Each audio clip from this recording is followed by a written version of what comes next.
What is going on out there, fellow Tightwads, fellow Cal Golden Bears fans? Hope everyone is doing outstanding and great out there.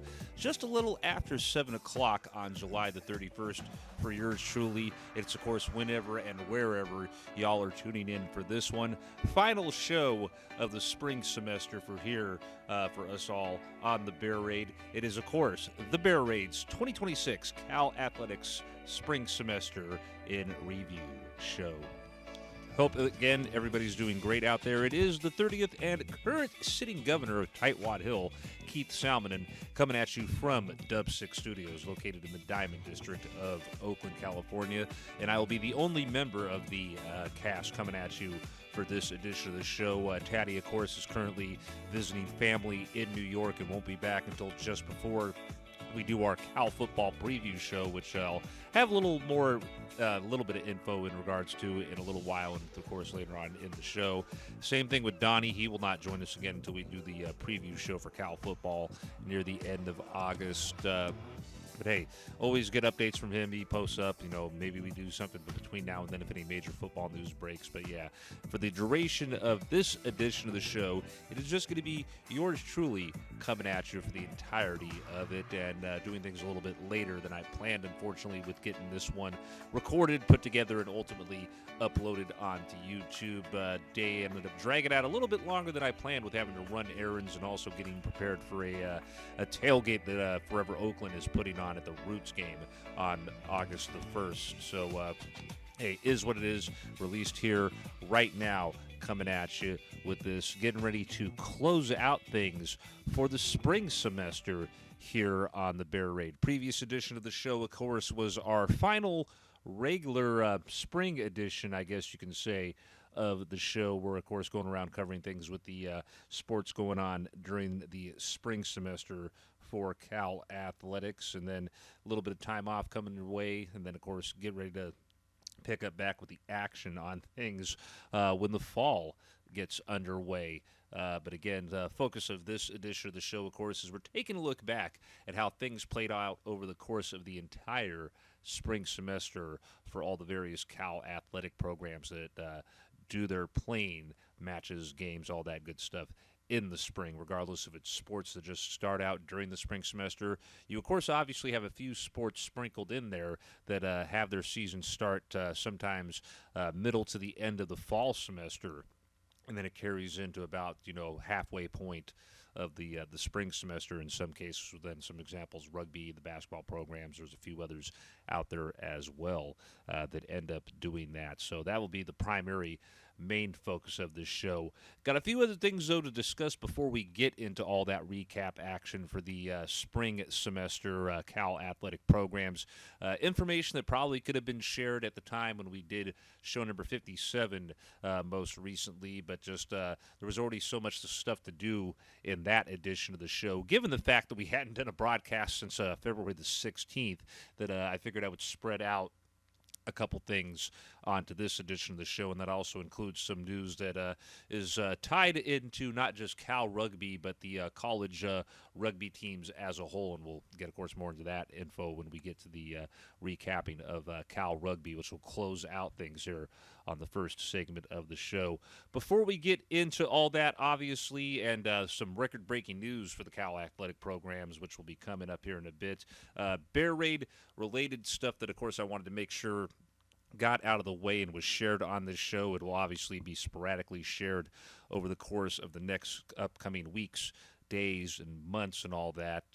This, of course, officially will be the show that closes out the spring semester overall for the Bear Raid. And then we take what normally would be our summer hibernation. If we did things how we would normally do, the show, of course, would have actually wrapped up at the end of July with show number 57 would have originally taken place just sometime after June 11th, and then we originally would have done this show right here on June the 31st. Ended up not happening, of course. That was all during the time frames where we inadvertently were gone for 5+ months. So a little bit of a shorter summer hibernation this go around for this Cal fan produced podcast, and that summer hibernation, though abbreviated, will begin upon the conclusion of when this ends up going on the air.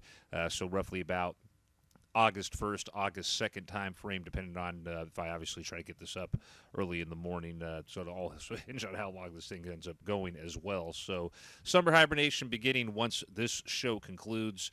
Shorter version than normal will be going from basically the beginning of August through about August the 28th. And it's funny because we're finally wrapping up things here with delayed coverage and recaps of the spring programs, and literally within less than a week, the fall semester sports are going to start up, because I want to say, if I remember, Cal Soccer is usually one of the first programs to begin things at the start of the fall semester, and that is end up being the case again for the upcoming 2026 fall semester. We'll get into touching all the bases and stuff with that, of course, when we do show number 58, which will be the first show of the fall. And coincidentally, just like how we're ending the spring semesters with editions of the show with back-to-back broadcasts, we're going to be starting off the fall portions with back-to-back broadcasts as well. Because right after the summer hibernation wraps up, we will be doing our 2026 Cal football season preview show. In case you haven't figured it out by now, this is obviously all the tentative upcoming dates for the Bear Raid in the fall. So summer hibernation until August the 28th after this show wraps up. 2026 Cal football season preview show on August the 29th, which is a Saturday. Myself, the rest of the cast, which of course is Tad Dillinger III and Donnie Knucklehead Hudson, will be here. Potential guest hosts include the Boss Man and Eric Mad Dog Madsen. Taddy, of course, will have just gotten back from being in New York by about a day or two before we do that broadcast. And even though the fall semester is starting up, literally just less than a week from us recording and doing this show right here. We usually wait until about the weekend before the football season starts up to begin the fall semesters, but that also gives us a chance to, along with our football talk, throw in the recap and preview stuff for the sports that have started up ahead of time, and gives us a chance to actually have more content and whatnot during that time period. So show number 58, which will be the first show of the spring semester, will be the day after the Cal football season preview show. That, of course, will be on Sunday, August the 30th. Show number 59 will be on September the 13th. Show number 60 on September the 27th. Show number 61 on October the 12th. That, of course, will be a Monday instead of the Sundays that we normally try to do it on, because that's literally the Monday right after Fleet Week wraps up. And y'all know how it usually is. I'm always burned the hell out after Fleet Week, so it'll be on a Monday that week instead of that Sunday. Let's see here. Show number 62 will take place on October the 25th. Show number 63 will be on November the 8th. Our usual annual big game preview show, this will be the 129th big game preview show, by the way. That will go down on November the 19th, which is a Thursday right before the big game happens. A few days after that will be show number 64, which will go down on November the 22nd. Show number 65 will go down on November the 6th. Show number 66 will go down on December the 6th. I just want to make sure I didn't say November. Show number 66 will be on December the 20th. And our 2026 Cal Athletics Fall Semester in Review show will be on December the 31st.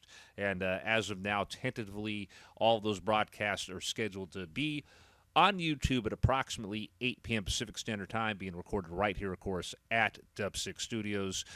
Date, times, and locations for the shows are always subject to change. We try to always make sure that we put that stuff out far enough in advance to keep you all posted, but all that stuff as of now is slated to happen here at the studio on those days at 8 p.m. Pacific Standard Time. As always, to keep up to date on that information, be sure to check out the Bear Raid's page that's currently on afanradio.com. And, of course, you can always follow updates in regards to future editions of the Bear Raid by following things either at facebook.com/afanradio or at Tightwad23 on Twitter/X, whatever you all want to call the Bird app at this point in time. The one other tidbit I wanted to get into before we finally get into the meat and potatoes of this spring semester in review show, which of course is recapping everything for all the spring programs from the start of the spring semester until the end of said spring semester, is some historic news in regards to the athletic program. And that's, of course, back-to-back historic years for Cal Athletics of fundraising for the athletic program. With the 2025-2026 year at an end, Cal Athletics reflects on a year of tremendous change and growth as the department positions itself towards even greater success and expanding opportunities to serve the student athletes. The Cal family's generosity and steadfast commitment to student athletes has helped them complete, excel, and represent Cal with pride during a time of unprecedented change in collegiate sport athletics. Because of the support, Cal is well positioned to build on this momentum and continue creating exceptional opportunities for its student athletes in the seasons ahead. Excuse me. From July 25th through June 2026, July 2025 through June 2026, the generosity and collective commitment of the Cal family made an extraordinary impact on Cal Athletics. In total, Cal Athletics received, if I want to make sure I get this number correctly, $88.5 million in gifts and pledges, surpassing last year's department record of $82 million. The Cal community's support was especially transformative in meeting the daily needs of our student athletes, with more than $40.6 million directed towards operational expenses across all sports programs. This critical support ensures Cal student athletes have access to the coaching, training, academic service, travel, nutrition, and other essential resources they need to complete and thrive at the highest level. Significant impact was made this year, with 18 donors pledging $1 million or more to the department, the most in Cal athletic history. The Lisa and Douglas Goldman Fund committed $10 million to establish a dedicated practice facility for Cal men's and women's basketball, an endeavor which was further supported by a $1 million donation from Mark 83 and Lori 84 Elderstone. Additionally, multiple anonymous gifts were made at a total of $10.5 million and $6.5 million to football, $2 million to men's basketball, and $2.6 million to women's basketball. Several Cal programs received transformative investments towards their long-term endowment goals, with gifts totaling $18.3 million. This includes let's see here. Stacy Sandevez, 85, for $3 million gift to the endowed women's tennis head coaching position. Tom Schaefer from the class of 79, leadership gift in support to Cal field hockey. The Rogers family with $10.2 million in gift. Let me start over that again. The Rogers Family Foundation with a $2.5 million gift in support of Cal men's crew, and two significant gifts were made anonymously to endow the essential coach position for Cal men's soccer. The momentum continued with 4 tremendously successful crowdfunding campaigns, which kicked off with the inaugural Go for Gold initiative, followed by a Cal football's Fight for California campaign, the university's annual Big Give, and Cal men's basketball's Fight for California effort.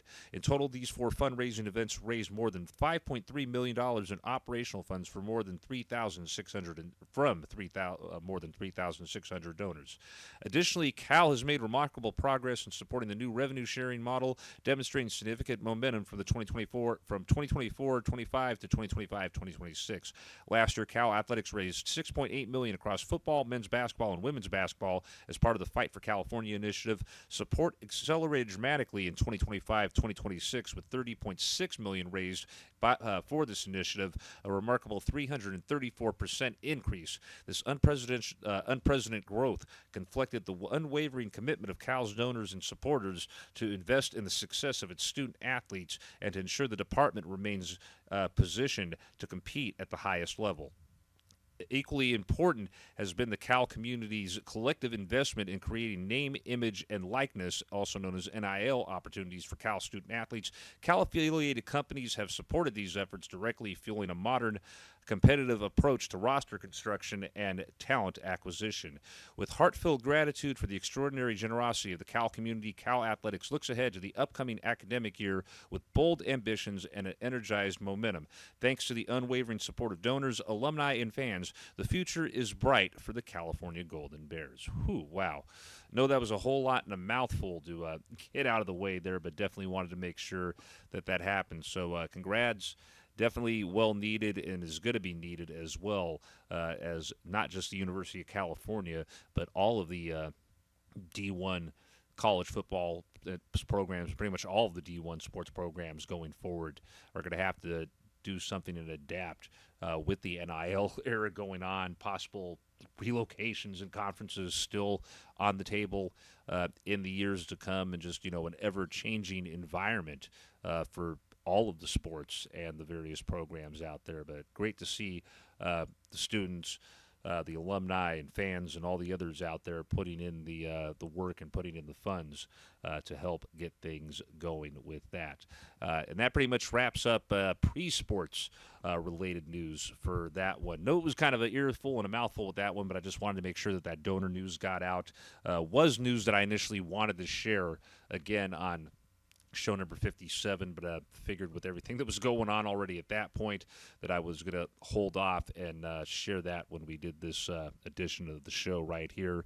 And also wanted to make sure that we got out there the upcoming tentative dates for future editions of the Bear Raid when we get things going again with the fall editions of the show. And, of course, obviously our football preview show to kick all of that off on August the 28th.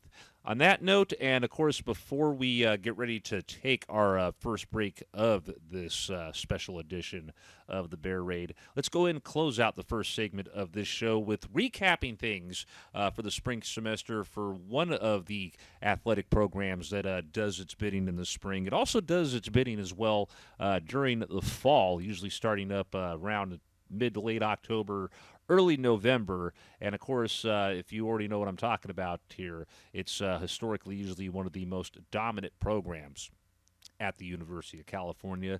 That's right. Let's go ahead and get the spring semester recap action going with taking a look back at what the Cal Varsity Rugby program did during the spring half of its 2025-2026 season. Spring half of their season, of course, began on January the 10th with a home match against Cal Poly. Myself, Taddy, and a lot of the usual suspects were there, either up on the spot that we watch Cal Rugby from or inside the stadium as well. Began things with a bang, by the way, to kick off their spring half of their season as they took down Cal Poly in a rout by a final score of 101-0. January, I'll tongue twist it again. January the 17th, they would partake in the Dennis Stoner Classic, so a little neutral site action on the road. All of these matches going down in L.A. Both matches that I'm about to recap here, by the way, taking place on January the 17th. First of the two matches was a contest against Fresno State that they won easily by a final of 50-5. January the 17th, the second of the two matches that day was against longtime rival UCLA, who they shut out, by the way, by a final of 45-0. January the 24th, back at good old Winter Rugbyville to take on the Olympic Club. It was another easy victory for the lads of the rugby team as Cal would win by a final score of 75-5. January the 31st, back in LA, taking on UCLA again. Another victory for the Golden Bears by the final of 60-14. February the 7th would see them go up to Vancouver, British Columbia for a long-time historic rivalry that they have against British Columbia. Definitely was a back-and-forth battle. You was able to watch that game on YouTube. But before it was all said and done, Cal would be victorious in that long-standing rivalry by a final score of 38-7. February the 14th would see the first of back-to-back contests in the state of Arizona. The first of those two games, February the 14th, was at the University of Arizona and saw the Cal men have a back-and-forth contest that they ultimately won by the final score of 57-51. They followed that up with a contest at Grand Canyon on February the 16th, where they won easily by a final of 76-14. February the 21st, back in Berkeley to host BYU. Cal men on the victorious side yet again in this rugby contest, as Cal would win by a final score of 64-21.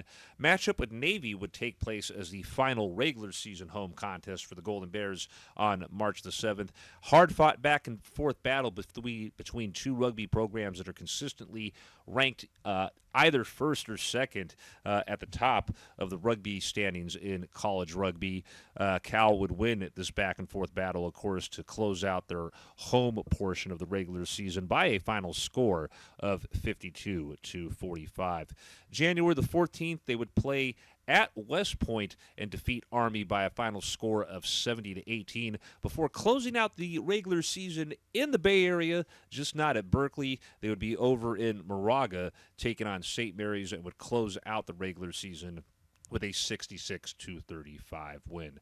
2026 Division D1 National Collegiate Championships, of course, is what awaited the Bears after having an undefeated spring go down for them. Only had 2 losses overall between both the spring campaign and the fall campaign. We'll, of course, get into the overall record once we get through how things played out for them in the championship matches. For the Golden Bears, the route to a potential another record-setting collegiate national championship began on April the 11th in Berkeley, California, against San Diego State. Cal easily winning that match by a final of 88-55.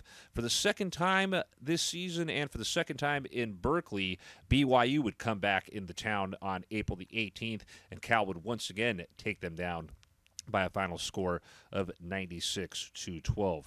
They played each other to close out the season. A little over 2 weeks later, they would play once again in Berkeley this time, as April the 25th would see St. Mary's come into Witter Rugby Field to take on the Golden Bears, and Cal, of course, would win that as well by a final of 59-19. That, of course, would set the stage for the championship game in Indianapolis against the United States Naval Academy. So Cal and Navy squaring off for a second time this season. And just like the first time, another back-and-forth battle. Not so much of a high-scoring back-and-forth battle, though, in this one, but pretty much would be the same result as it was the last time, with Cal being victorious over Navy yet again for the second time in 2026, winning by a final of 36-22, and, of course, with that win, being crowned the college rugby national champions.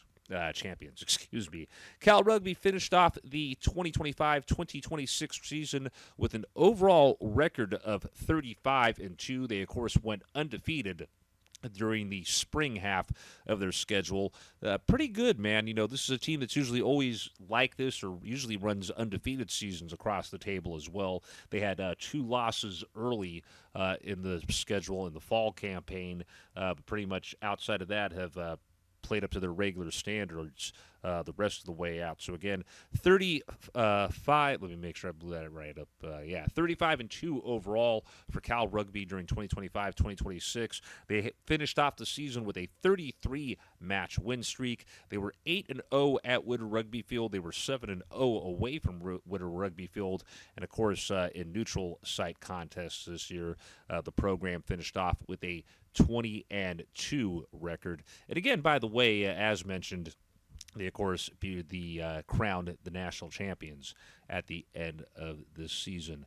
Another tidbit of news that I want to squeeze in, and I decided to fit it in here at this point since we are on the topic of rugby at the moment. This right here is also some news that I probably could have shared during the previous edition of the show, but again, with all the stuff that was going on during show number 57, it was already going to be a 2+ hour show at that point, so I decided to spread this and the fundraising stuff out between the last show and this one, and kind of makes sense for discussing this, tying into stuff with Cal Rugby, because what's about to be discussed by yours truly here isn't just going to affect Cal Rugby, but should have a positive effect on all of the collegiate programs that partake in college rugby. That is, of course, the news coming out with a new era getting ready to start for collegiate rugby is USA Rugby and CRAA. CRAA, of course, standing for the College Rugby Association of America,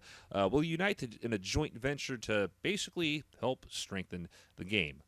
USA Rugby and the CRAA announced a strategic partnership designed to support the long-term growth, alignment, and sustainability of collegiate rugby in the United States. With the upcoming season set to see CRAA schools return to play in September, this partnership will inject the resources and connection needed for the 2026-2027 season to become a turning point in collegiate rugby. Through this initiative, USA Rugby will expand its leadership role within the collegiate game by investing funds and resources into CRAA to strengthen the following areas of impact: key full-time staffing, operational support, technology, financial oversight, marketing and communications, program grants, training and education, national team pathway alignment. Increased funding will come through union investment and not require a members' due increase. USA Rugby will work alongside CRAA, whose leadership,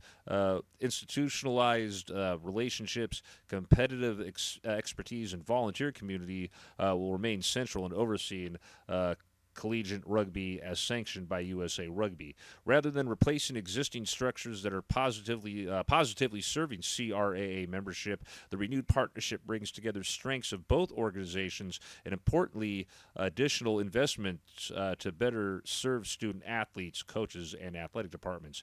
Given the substantial opportunities upcoming with the LA 2028 Olympics Men's Rugby World Cup 2031, let me start over with that one again before I get all tongue twisted.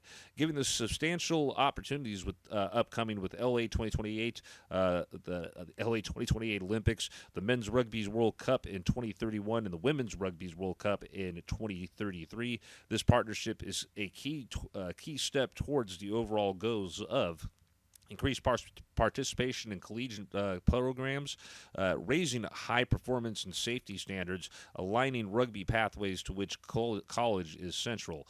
In addition to the realignment with CRAA, USA Rugby will look ahead to similar boosted efforts at the women's NCAA emerging sport project, accelerating the current effort to meet the threshold of 40 varsity programs and beyond, along with expansion in future U.S. regions. The foundation of collegiate rugby today is a result of decades of dedication and leadership from conference administrators, coaches, and volunteers, said Bill Gorin, Chief Executive Officer of USA Rugby. Through countless hours of often unseen and thankless work, CRAA have built a vibrant collegiate rugby community that has served generations of student athletes. USA Rugby is deeply grateful for those contributions, and we are committed to building upon that foundation by investing additional resources while continuing to rely on the expertise and infrastructure of the CRAA community. USA Rugby believes collegiate rugby occupies a unique and essential place within the American rugby ecosystem, connecting youth and high school participation with club rugby, professional opportunities, national pathways, and international competition. I believe that's competition that I'm spelling right there, or looking at. By strengthening the operational resources of CRAA, the organizations aim to create greater opportunities for participation, player development, coach and referee education, and lifelong engagement in rugby. College rugby is one of the most important pillars of our sport, Gorin added. This partnership is an investment in its future. By combining USA Rugby's national resources with CRAA's experience and leadership, we can create a stronger, more connected collegiate system that benefits every level of the game, from youth rugby to our national teams. USA Rugby General Manager of High Performance Tamara Shepard added, the blasted partnership with USA Rugby and the college game is a critical step in building a stronger national pathway for student athletes and better resourcing the collegiate development system. We can create improved opportunities for athletes to progress to the highest levels of the game and ultimately represent the United States in the Olympic Games and Rugby World Cup. This investment is instrumental in developing more men's and women's Eagles. It's an exciting moment for student athletes and the national team program alike. The integration will be implemented strategically and deliberately to ensure continuity for conferences, member institutions, and student athletes. CRAA and USA Rugby leadership will guide the process together, maintaining consistency in leadership, operations, and decision-making. This partnership gives collegiate rugby access to necessary resources while preserving the experience and community that have made CRAA successful, said Paul Keeler, Executive Director of CRAA. Together, we are building a strong foundation for the future of the college game. The initiative also supports the long-term strategic partnership between USA Rugby and World Rugby by aligning domestic priorities with the broader vision for rugby across the United States. With the shared goals of growing participation and high-performance standards in the collegiate game, both governing bodies are proud to invest from 2026 on through the 2031 Men's and 2033 Women's World Rugby Cup in the USA. For World Rugby, this initiative is a clear expression of its wider U.S. growth markets development plan, deliberate long-term strategy to unlock rugby's potential in the world's biggest sports market by partnering with national unions to bring premium international content to strategically important cities, build addressable audiences, and invest where it can deliver the greatest impact for the game. Whew, man, mouthful. Hopefully almost done here in a bit. World Rugby's Chief Executive Officer Alan Gippett said, collegiate sports in the United States are like any other in the world, unlocking the opportunity to exist for college rugby to essential to the program long-term growth of the game in the U.S., encouraging schools and universities to elevate or adopt rugby into their sports infrastructure, creating a meaningful entry point and pathway for aspiring athletes. Alignment between USA Rugby and CRAA is a key step towards realizing that goal and sits at the heart of our dedicated growth strategy aimed at unlocking the full potential of rugby in the U.S. on the road to men's and women's Rugby World Cups in 2031 and 2033 and beyond. The partnership will focus on expanding participation, strengthening competitions, supporting conferences and institutions, improving the student-athlete experience, increasing commercial investment, and creating a sustainable model for the continued growth of collegiate rugby. So again, look forward to that with not just Cal Rugby, but college rugby on a whole. And speaking of which, for those of you in the future that might be interested in coming to watch Cal Rugby in person when they are at home, that area circled in yellow right there on the screen is pretty much where we look at or hang out at for the rugby games. Red arrow right there, that's obviously roughly where we hang out at on Tightwad Hill. Areas circled in yellow right across from where Witter Rugby Field is located. And again, come and check us out there. That's where we're always at when the home games go on. Would be nice if they could, instead of doing a whole multitude of tournaments during the fall, if they could do a few more home games and mix that in with the home games that they have during the spring as well. But usually, I guess you can say it gets balanced out when they make it to the playoffs, since they're perennial playoff contenders for the national championship year in and year out. So, yeah, definitely make sure if you've never gotten a chance to come and watch Cal Rugby, come and check it out once, or become a regular and hang out with me, Taddy, and whoever else, or the fellows and ladies that come up and join us for those games when they go down. That wraps up things right here for recapping Cal Rugby. That, of course, though, is not the end of things for recapping Cal Athletics Sports Talk, as, of course, we still got a whole lot to discuss before this one is over with. So don't go anywhere, folks. We'll be right back at you here in a bit on the Bear Raids 2026 Cal Athletics Spring Semester in Review Show, which, of course, is brought to you by TBR.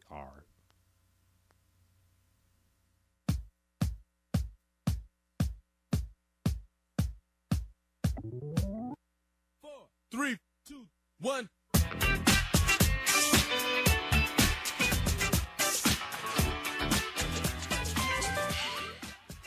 And welcome back, ladies and gentlemen, fellow Tightwads, fellow Cal Golden Bears fans, as we continue on down the road with this special edition of the Bear Raid. Is, of course, the Bear Raid's 2026 Cal Athletics Spring Semester in Review show. Good evening, good day, good afternoon, whatever time and whatever day it is that you're tuning in and listening to this. It is, of course, 30th and current sitting governor of Tightwad Hill, Keith Salminen, coming at you solo for this special edition of TBR. Taddy and Donnie, of course, will rejoin things and get back into the mix when we do our Cal football season preview show to lead off the fall slate of our broadcasts on August 29th. Again, if you missed out already on or forgot already when the tentative fall show dates are, be sure to make your way over to the Bear Raids page over on AsFanRadio.com. You can also check out the event page section of our Facebook page, Facebook.com/TightwadHillOfficial/events, where you can RSVP for our upcoming tentative shows as well as upcoming games, watch parties, and whatever the bloody hell else we end up doing as a collective to represent the Tightwad Hill group. On that note, let's go ahead and get on into things here with the second segment of this edition of the show as we, of course, continue to recap the various Cal athletic programs that took part in the spring semester of schedules for sports between January and the middle of June. Leading off this segment, we will begin things, of course, with the Cal baseball program, who began their season on February the 13th with a 4-game series against the University of Santa Clara, 3 games in Berkeley, 1 game at Santa Clara. First game of the 4-game series taking place on February the 13th, Cal losing that contest by a final score of 13-2. February the 14th would see a doubleheader go down with Cal winning game 1 by a final of 5-4. They would win the back end of the doubleheader by a final score of 4-3. February the 16th, which was a Monday, saw the final game of this 4-game series play out, but of course this one taking place at Santa Clara, with Santa Clara beating the Golden Bears by a final score of 4-10. After that, road trip would begin with a 3-game series down in Irvine against UC Irvine. Cal would drop game 1 on February the 20th by a final score of 5-3. They would take game 2 on February the 21st by a final score of 11-2, and then take the rubber match contest against UC Irvine by a final score of 4-2 on February the 22nd. February the 24th would be originally a game that was supposed to take place in Berkeley between Cal and UC Davis. The contest ultimately was canceled, so of course they would go up to UC Davis for a game on February the 25th and beat UC Davis by a final of 7-2. They would go to Sacramento for 3 days, starting on February the 27th for a 3-game series against Sacramento State. They would sweep the 3-game series, picking up a 5-4 victory on February 27th, taking an 8-2 victory on February the 28th, and of course sweeping the third and final contest of the series with Sac State on March the 1st by a final score of 3-2. March 4th would be a solo matchup against CSU Berkeley, which, of course, served as an unofficial birthday get-together at Stu Gordon Stadium for yours truly here. Cal getting a soundly victory in that one by a final score of 15-6. They then would begin a 3-game series that weekend at Stu Gordon Stadium against San Diego. First game of the series on March the 6th, Cal would win by a final of 11-1. They would win game 2 on March the 7th by a final score of 15-9, and then pick up, it was a 4-game series, my bad. And also doubleheader, by the way, on March the 7th. First game of the doubleheader, they won 15-9, and they also won game 2 of the doubleheader on March 7th by a final of 9-2. Final game of the series on March the 8th, which Cal ended up picking up the 4-game sweep in with a 5-2 victory. One matchup contest after that on March the 10th down in San Jose at San Jose State, where Cal would end up taking a 3-2 loss in that one. March the 13th would see the beginning of ACC play start for the program.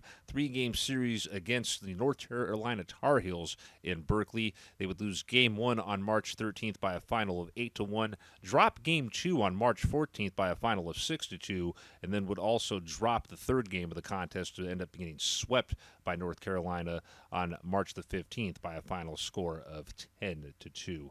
March 17th would see them play a single game matchup against UConn in Berkeley, and UConn would pick up the win in that one by a final of 9-3.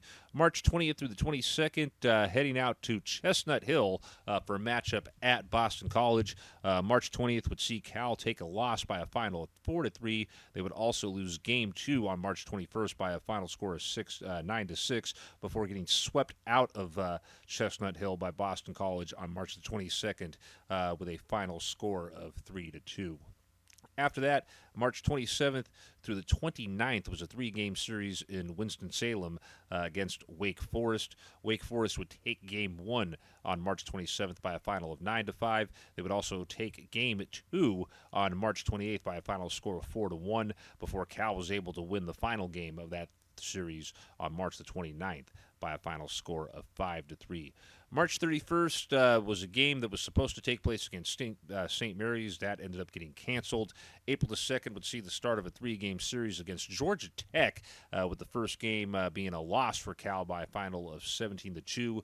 Georgia Tech would also beat the Golden Bears in the second game of the series on April the 3rd by a final of 7-2, and then they would pick up the sweep over Cal in the final game of the series on April the 4th by a final score of 9-3.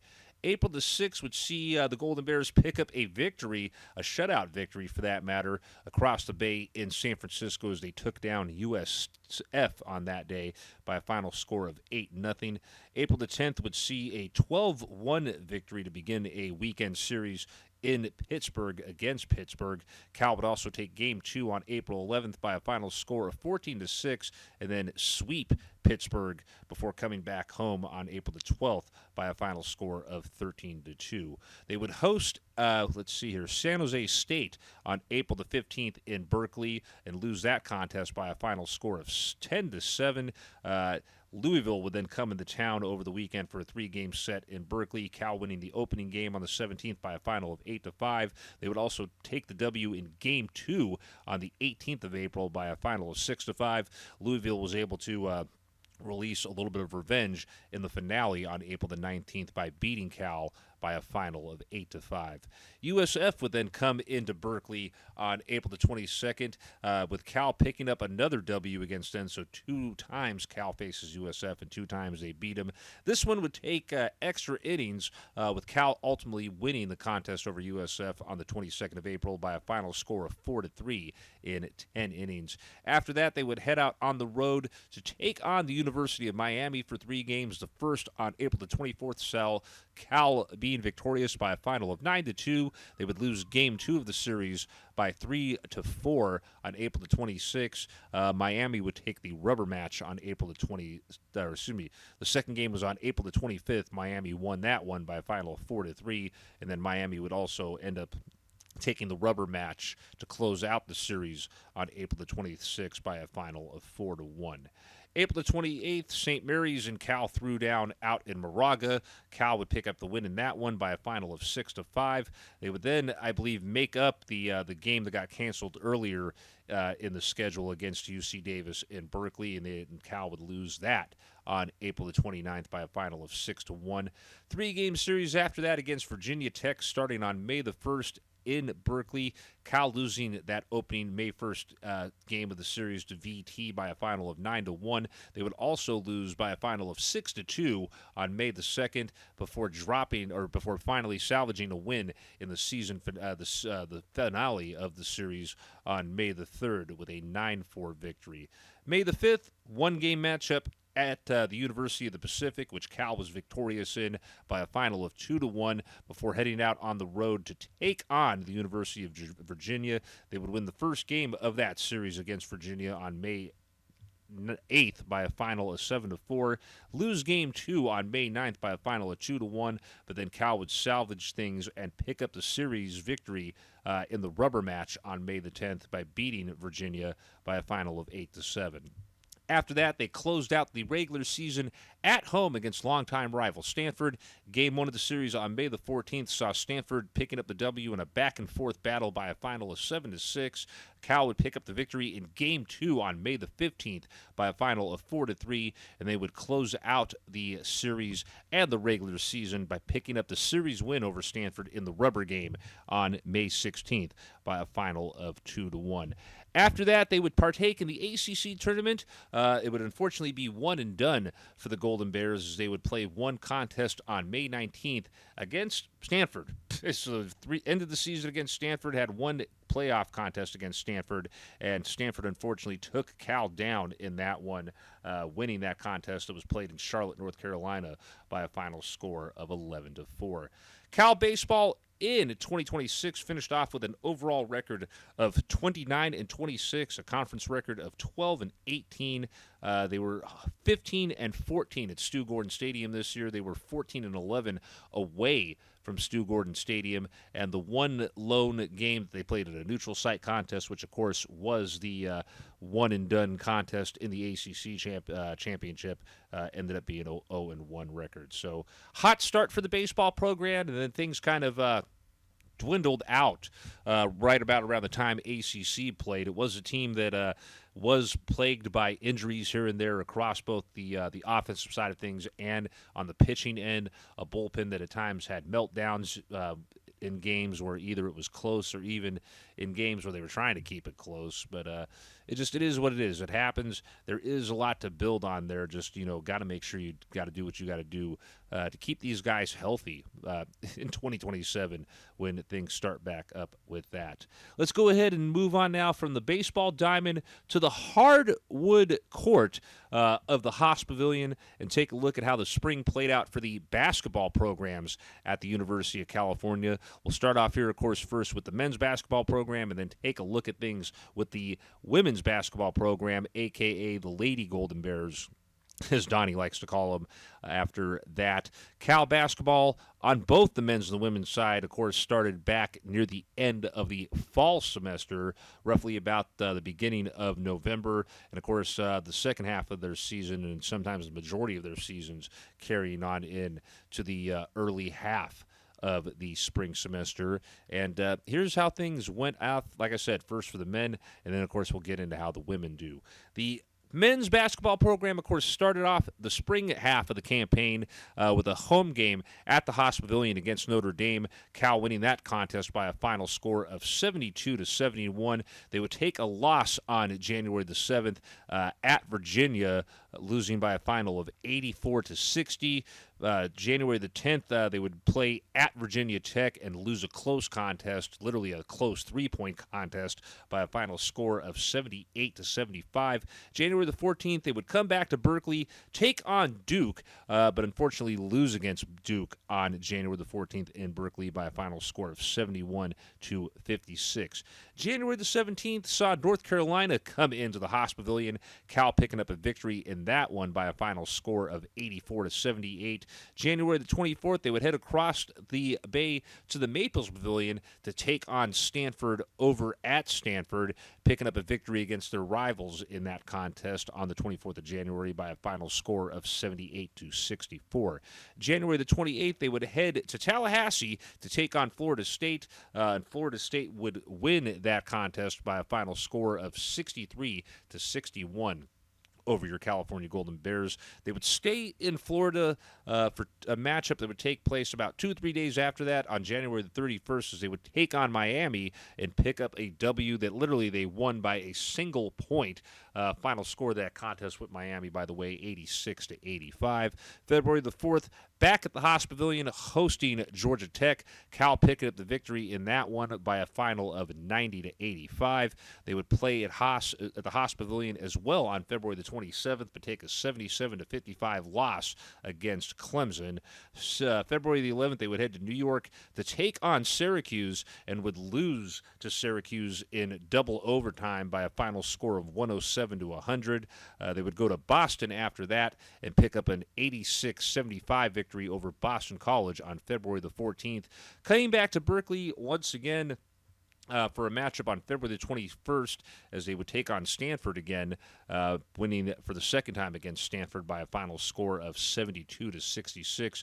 February the 25th, they took on SMU in Berkeley and beat them by a final score of 73-69. They would take a 72-56 loss against Pittsburgh in Berkeley on February the 28th. They would head to Atlanta on March 4th to take on Georgia Tech, winning that contest by a final of 76-65. They would take on Wake Forest on the road to close out the regular season and would take a loss in that one, losing by a final against Wake Forest of 80-73. ACC tournament unfortunately ended up being one and done for the Golden Bears on March 11th as they would lose a matchup that day against Florida State by a final of 95-89. They would get invited to the NIT and end up playing two contests in that one. First contest, which was on March 18th at the Haas Pavilion, was a win over UIC by a final of 91-73. They would then, though, unfortunately take a 76-75 loss against St. Joseph's at the Haas Pavilion to get bounced from the NIT on March the 23rd.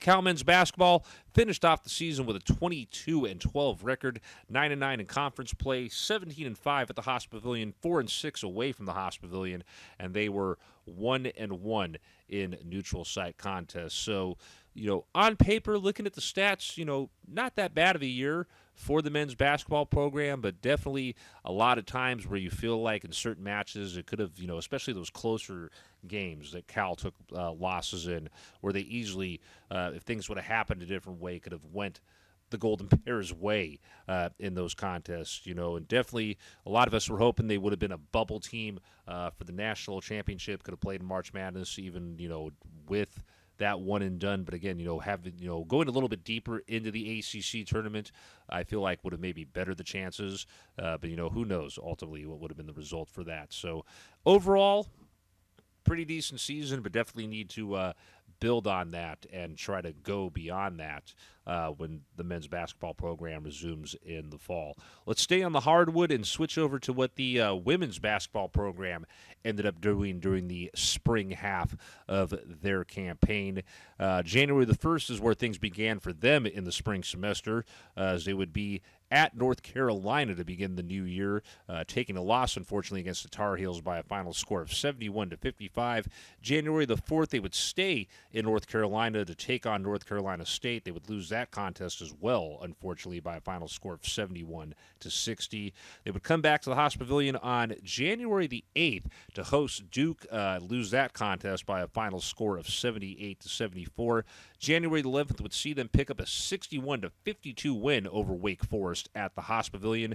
January the 15th, they would head off to play in New York against Syracuse, and unfortunately lose that contest by 3 points, taking the L in that one by a final score of 90-87. They would take on Boston College in Chestnut Hill, Massachusetts on January the 18th and win that contest by a final score of 73-58. January the 15th at the Haas Pavilion would see the Battle of the Bay, which is basically the women's basketball version of the big game, facing off with Stanford. And of course, Cal would win that contest on January the 25th over the Hated-Ford by a final score of 78-71. January the 29th would see an 80-69 victory at the Haas over Notre Dame. February the 1st, they would take a 71-59 loss against Louisville in Berkeley, going out on the road after that, starting on February the 5th to take on Georgia Tech, beating Tech in that one by a final score of 63-56. February the 8th, they would pick up a 95-80 win over Pittsburgh at Pittsburgh. They would come back to the Haas Pavilion on February the 12th, pick up a 64-58 victory against Virginia, take a 68-58 L, sadly, against Virginia Tech at the Haas Pavilion on February the 15th. They would then head into Florida to pick up a 75-62 victory over Florida State in Tallahassee on February the 19th before dropping a contest against Miami at Miami by a final score of 69-60 on February the 22nd. February the 26th, back at Hoss Pavilion, taking a 70-63 loss, unfortunately, that day in Berkeley against Clemson. They would host SMU to close out the regular season on March the 1st and pick up a 78-34 victory in that one. They played a little bit deeper into their ACC tournament than the men's program did. They definitely didn't go one and done, at least. They picked up a win in their first game of the tournament against Wake Forest at the Gas South Arena. I'm assuming that's where they play at, the Wake Forest program, but Cal won that contest on March 4th by a final of 75-52. That's the same location that they would play on March the 5th, where they would unfortunately be bounced from the ACC championship when they took a 70-59 loss against Syracuse. They would get an invite to the NCAA WBIT, which is basically the women's basketball version of the NIT that happens on the men's side, and they would do a little bit better than the men did as well. They would begin the WBIT with a contest on March the 19th at Berkeley, where they picked up a 72-68 victory against Santa Clara. They would go to Kansas on March the 22nd and take down Kansas State by a final score of 83-75 before their WBIT run would come to an end at the Hoss Pavilion on March the 26th when they took a 74-68 loss against Columbia. That, by the way, was in the quarterfinals of the WBIT. Cal women's basketball finished off their 2025-2026 campaign. Let me just get the over to there we go. 21-15 overall, 9-9 in conference play. So both programs having a 500 record against their ACC counterparts during the 2025-2026 season. Women's basketball was 14-5 at the Hoss Pavilion. They were 5-6 away from the Hoss Pavilion and had a neutral site record of 2-4 in this one. So kind of a little similar setup on the women's side of things with the basketball program for the California Golden Bears. Both the men and the women making some good strides, having some decent programs, making it into the championship contention for their conference. Making it to the NIT or the WBIT would be obviously nicer to see them, get into the March Madness mix again, like they were sometimes known to do on and off in previous decades. But, hey, it is what it is. Positive seasons could have been more. Just build around and continue to thrive and focus on the possibility of what you could have gotten. And just, hey, do what you got to do, man. It's always great when, the basketball programs, the football program, and the baseball programs at the University of California get into the mix and do stuff as well. It's great that the rugby program does stuff. We definitely, again, solid performances from the women's basketball program and the men's basketball program as well, not just in the spring, but over the course of the entire 2025-2026 campaigns for them. Just, work on that and definitely do what needs to be done to go a little bit deeper into the ACC championship. Go a little bit deeper into March Madness if you make it in there, or into the NIT or the WBIT if you somehow get left out of the bubble for the March Madness shenanigans. But definitely build on what was done on the hardwood for both of these programs this year, and definitely sky's the limit pretty much when it comes to women's basketball and men's basketball as well. All right, let's move back from the hardwood to the diamond. Just, of course, with things, instead of it being the baseball diamond, it's going to be the softball diamond at this point in time. As we take a look back at how things went down for the Cal softball program during their spring run. One of the major differences between Cal softball and all the other programs at the University of California is Cal softball was the only one that basically played a neutral site contest for the entirety of its run this season.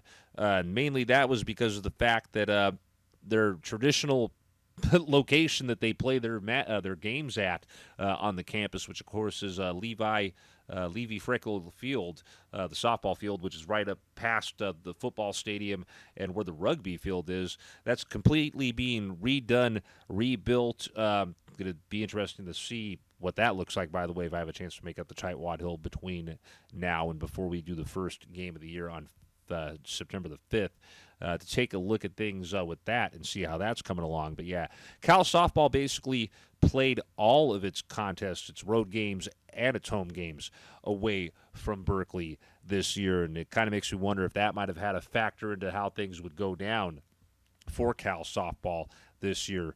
Their season would begin as part of the Stanford Invitational on February the 6th, where they would begin the year taking on Oklahoma State, would lose that game by a final of 3-8. They would take another loss against Oklahoma State on February the 7th, losing in 15 innings by a final score of 15-2. February the 7th, they would be at San Jose State and would lose in 5 innings by a final score of 10-2. They would lose a second contest against San Jose State they would win a contest against San Jose State on February the 8th by a final score of 1-0 before they would take a loss later in the day on February the 8th against Stanford by a final score of 7-2. After that, they would begin play in the Silicon Valley Classic. February the 13th would see them take a 7-2 loss against Utah.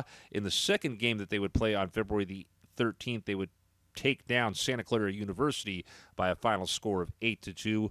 In the first of 2 games on February the 14th, they would pick up a 9-4 victory over UC Santa Barbara. They would pick up a 8-4 loss, unfortunately, though, in the second game on February the 14th against Santa Clara. February the 15th, they would close out that tournament with an 8-4 victory against Illinois State. Mary Nutter Collegiate Classic going down starting February the 19th would see a 14-1 victory in 5 innings against UC San Diego. They would take a loss on February the 20th by a final score of 5-4 against Fresno State. They would lose a second game as well on February the 20th against Nevada by a final score of 8-3. February the 21st, they would suffer a 7-5 loss against Oklahoma, and then would suffer a 19-5 loss against Auburn on February the 22nd.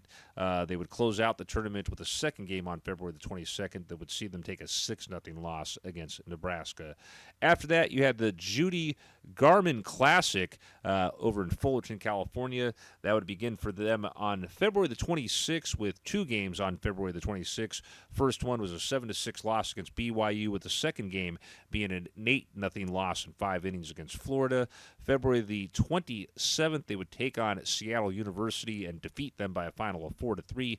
February the 28th would see 2 games go down. The first one was a 6-3 victory against Oregon State. They would take a 9-3 loss in the later contest on February the 20th against Cal State Fullerton.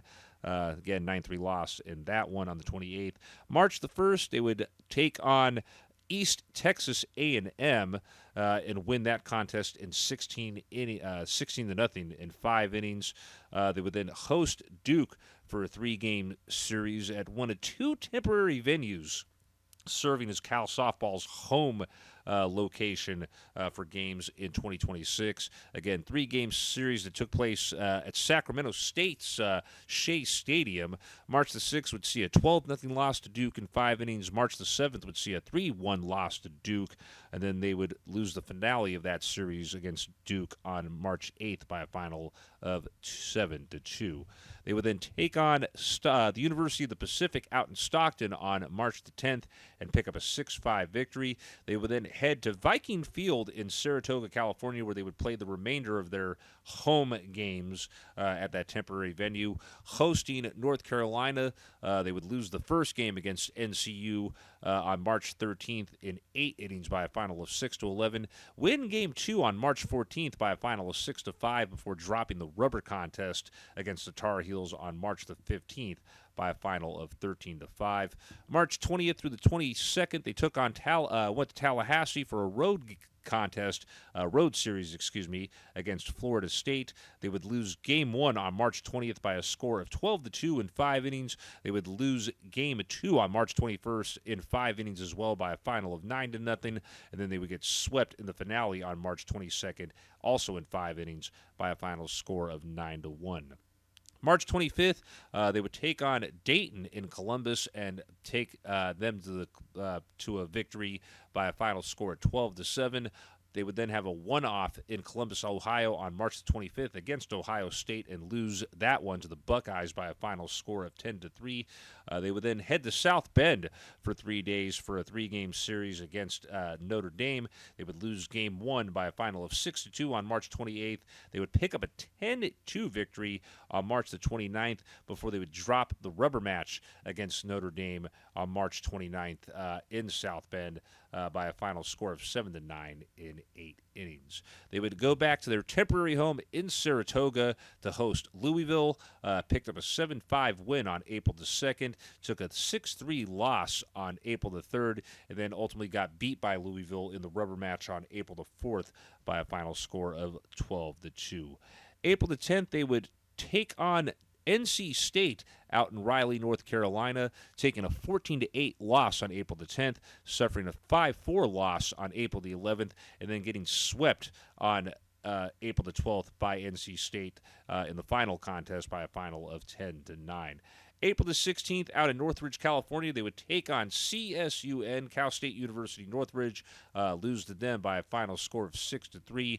They would then head to UCLA for a quick little 2-game series that they would lose the opener of on April the 18th in 5 innings by a final of 13-5. They would then drop the second game of the contest, which also was on April the 18th, to UCLA by a final of 9-1.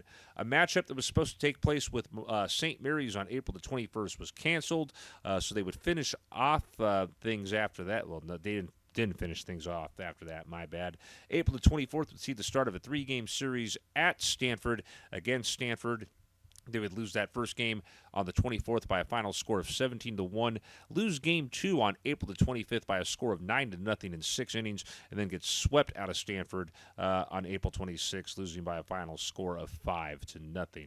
They would take on Pittsburgh on the road to close out their season, taking a loss in the opening series on May 1st, by a final score of 14-6 in 6 innings. They would pick up a W on May 2nd over Pittsburgh by a final of 11-0 in 5 innings, and they would win the finale of the year against Pittsburgh on May 3rd by a final score of 9-1 in 6 innings. So good news for them. Hey, they finished off the year with a 2 out of 3 series win on the road at Pittsburgh, but unfortunately the wins did not come many and often for them. And again, part of it makes me wonder that they had a lot of tournaments at neutral sites at the beginning, but definitely do wonder how much of the whole playing their home games away from Berkeley with the softball field being redone possibly factored into things during the course of this year, not to mention the adjusting to having a whole brand new coaching staff on the program as well. Cal softball finished off the year with an overall record of 15-37. They were 5-19 in conference play, 2-10 at their temporary home venues this year. They were 5-15 away from the temporary home venues in 2026, and they ended up being 8-12 in neutral contest sites this season. We're obviously waiting to see how the new softball field and stadium are going to look when everything's all said and done, because we are debating adding Cal softball to the list of stuff that we view and watch from Tightwad Hill over there. This obviously would be the third sport that we'd be able to watch from anywhere on that hill. Obviously, already got the football, got rugby, and then we'll do this as well. Just waiting to see, again, what it's going to look like, if there's going to be any sort of seating structures up there going to block things. But if we do end up doing Cal softball, that area roughly circled right there in yellow there on the hill, right across from, left field, the left field to about left center field wall, is where we're going to plan on setting up to do that if we do that. Still got to figure out, too, ultimately how many games we're going to end up watching, if it's going to end up being something similar to what we do with Cal baseball, how we'll pick a game during a homestand during the month and go to that, or if it's going to be more than that. Ultimately, I guess that will all hinge on what's going on, and again, if we ultimately are able to do that, because I got to, like I said, wait and see what that's going to look like, if they're going to, again, put up any sort of temporary structure or have a permanent seating structure out there. But, hey, stay tuned. Might add Cal softball to the mix. All right, let's continue on down the road here with recapping Cal Athletics programs that played out during the spring semester here at the University of California. We, of course, head on over to see what Lacrosse did over the course of their spring campaign. Their season began on February the 6th in San Diego, where they picked up a 13-12 victory over San Diego State. They would head to Los Angeles on February the 8th and take a 16-9 loss against USC. They would come back to Berkeley on February the 13th, and the lacrosse program, by the way, primarily plays their home contests inside of California Memorial Stadium. February the 13th saw them pick up a W at home, where they would beat Florida State by a final score of 10-9. February the 19th, they would head up to Eugene, Oregon, where they would pick up a 14-9 victory against the Ducks. February the 23rd, back in Berkeley to take on UC Davis, where they ultimately would lose to the Aggies by a final score of 13-12. February the 26th would see them suffer a 15-7 loss in Durham against the University of Duke. March the 3rd, they would be in New York taking on Syracuse and would suffer a 13-3 loss in that contest. March the 7th, they would come back to California Memorial Stadium, but unfortunately suffer a 15-8 loss at the hands of Boston College. March the 9th, they would get back into the winning ways in Berkeley when they would take down Stonehill by a final score of 17-10. March 12th, also in Berkeley, would be unfortunately a loss at Memorial Stadium as they would get blown out by North Carolina by a final score of 20-3. March the 18th, they would pick up a win, though, to even out the ship back in Berkeley as they would take down Marist by a final score of 18-10. March 21st, road game out in Louisville, which would see Louisville unfortunately beat Cal by a final score of 12-5. March 24th, they would take on Xavier and defeat them on the road by a final score of 11-10. They would take on Notre Dame on March the 28th out at South Bend and unfortunately lose to them by a final score of 17-4. They would return to Berkeley on April the 3rd, where they would sadly take a 17-8 loss against Clemson. They would also take a 10-5 loss against Virginia Tech in Berkeley on April the 11th. They would take a loss to close out the season across the bay over in Palo Alto against Stanford, falling in the season finale by a final score of 17-5. Cal Lacrosse in 2026 had a 6-11 overall record. They unfortunately were 1-9 in conference play, 3-5 at home, 3-6 away from Memorial Stadium, and did not play a neutral site contest in 2026. So definitely have to, could have been better. Could have been worse, but definitely got to make sure that, head in the right direction when you resume things with that in the spring of next year. Final sport we'll be recapping on this segment of this edition of the show is how the Beach Volleyball program played out in the spring of 2026. They began their season on February the 19th and would partake in the, let's see here, I want to make sure I got all this right. They would take place in the Outrigger Duke Kenny Hamanaku Beach Classic, which went down over in Honolulu, Hawaii. That would begin on February the 19th, where they would suffer a 3-2 loss against Stanford. They would suffer a 2-3 loss against LMU as well on February the 19th. Two contests for them on February the 20th, the first one being a 3-2 loss against Texas, and then a 3-2 loss later in the day on February the 20th against USC. February 21st, they were supposed to take on UCLA, but that ended up getting canceled. They would close out the tournament with a 3-0 victory against the University of Hawaii later on the day on February the 21st. After that, they would play in the Battle at the Bay competition, which would go down from February the 27th through February the 28th. Two contests for the Beach Volleyball program on the 27th, as they would pick up a 5-0 victory against Sacramento State to start off the day and close out the day with a 5-0 victory over UC Davis. Two games or matches as well the following day on February the 28th. They began the day with a 5-0 victory over USF and would have a 5-0 victory later in the day against the University of the Pacific. Excuse me. Following that, you had the MPSF Coast to Coast Classic, which ran in Los Angeles from March the 6th through March the 7th. Here's how things played out with that. 2 matches for the Golden Bears to begin the tournament, both of those on March the 6th, as they would suffer a 5-0 loss to USC and then pick up a win later in the day on March 6th by a final of 4-1 over LSU. They would take on Grand Canyon University to start the day on March the 7th and pick up a victory over them by a final of 3-2, and would close out the day on March the 7th with a victory as well, with a 4-1 win over the University of Washington. After that, they had the East meets West tournament go down out in Manhattan Beach, California, from February the 13th through February the 14th. So again, 2 matches a day in this one.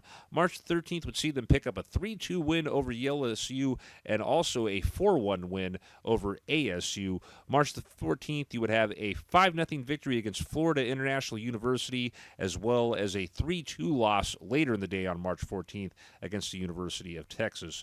March 20th through the 21st would see Cal Beach Volleyball partake in the Death Valley International. To begin things, they would pick up a 3-2 victory over Boise State on March the 20th before they would suffer a 4-1 loss later in the day on March 20th against Florida State. March the 21st, they would begin the day with a 4-1 victory against Georgia State University and would also have another win later in the day on March the 21st against the University of Texas, which they would win by a final of 3-2. After that, they came back to Berkeley on April the 3rd, picked up a 4-1 win that day against UC Davis, would stay in Berkeley for another contest on April the 3rd that they would win 4-1 against San Jose State. They would play in Berkeley again on April the 4th, pick up a win early in the day against San Jose State by a final of 5-0, and then defeat UC Davis later in the day on April the 4th by a final of 5-0. Center Effort Challenge going down after that in St. Louis Obispo. They would pick up a win to start the day on April the 10th over ASU by a final of 4-1 before they would close out the day with a 4-1 loss against UCLA. They would begin the day on April 11th with a 4-1 loss against Cal Poly before picking up a win later in the day on April 11th against TCU by a final of 4-1. After that, you had the Stanford West Coast Classic, which ran from April the 17th through April the 18th. They would begin things with that on the 17th of April with a 4-1 victory against Pepperdine. They would take a loss, though, later on in the day on the 17th against Stanford, losing to them by a final of 3-2. April the 18th, they would begin things with a 5-0 loss against Cal Poly before closing out the day with a 5-0 win over San Jose State University. MPSF Championship going down after that. They would begin that with a 3-1 loss against USC on April 22nd, a 3-1 victory to begin the day against Washington on April the 23rd before suffering a 3-0 loss to close out the day on the 23rd against UCLA. NCAA Championship taking place after that, where they would start things with a win against Long Beach State University on May the 1st, before they would get bounced ultimately on May the 2nd by Stanford with a 3-1 loss.